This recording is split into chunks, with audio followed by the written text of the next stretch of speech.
India versus Afghanistan, Barbados, 8 p.m. IST, June 20. India Bangladesh, June 22 at Vivian Richards Ground. 24th, India Australia, St. Lucia. India will play the semi-final in Guyana. When was the last time that we already had seen for one specific team all the things fall into place? Advanced knowing of the schedule, advanced seedings, advanced venues. Why did the ICC do this? In order to ensure that logistically fans would not have to suffer. India know what is ahead of them. Except for India, every other team is in the dark. Where will the semi-final be played? Where are they going to play? Is it going to be Taruba or Guyana to face India? This statement is the problem. Now, a lot of former cricketers and one current cricketer has criticized the preceding and the announcement of the schedule by the ICC. Leading this charge is former England cricketer Mark Butcher. Butcher, he stated, around the preceding bit, we knew from the tournament start itself, India was A1, Pakistan was A2, Australia was B2, England was B1, New Zealand was C1, West Indies was C2, D1 was of South Africa, D2 was Sri Lanka. How do you organize a competition around that? I am presuming it's because of the TV times for an Indian audience.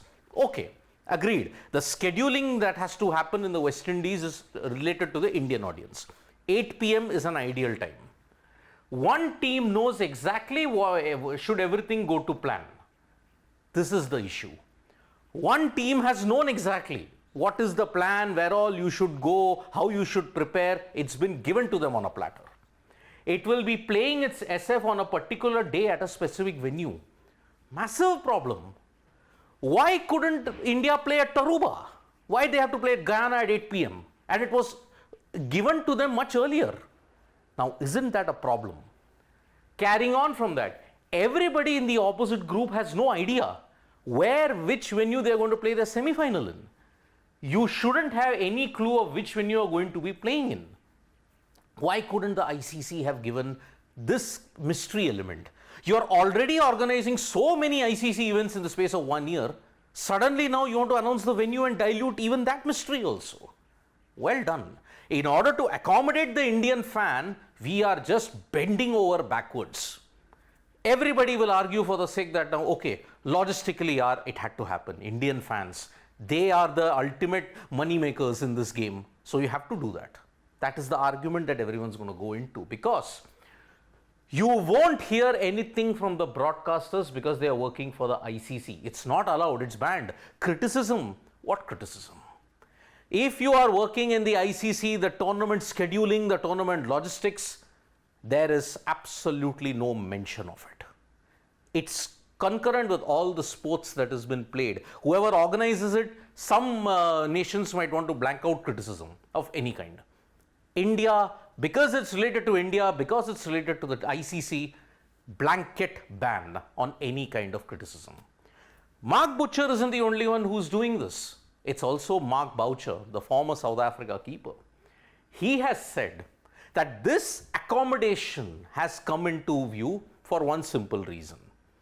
Who is the financial powerhouse? India. Cricket is basically got the lion's share of revenue for which nation? India. As far as India are concerned, they pay the bills and therefore were promised a scenario where they would know where they would play in the semi-final.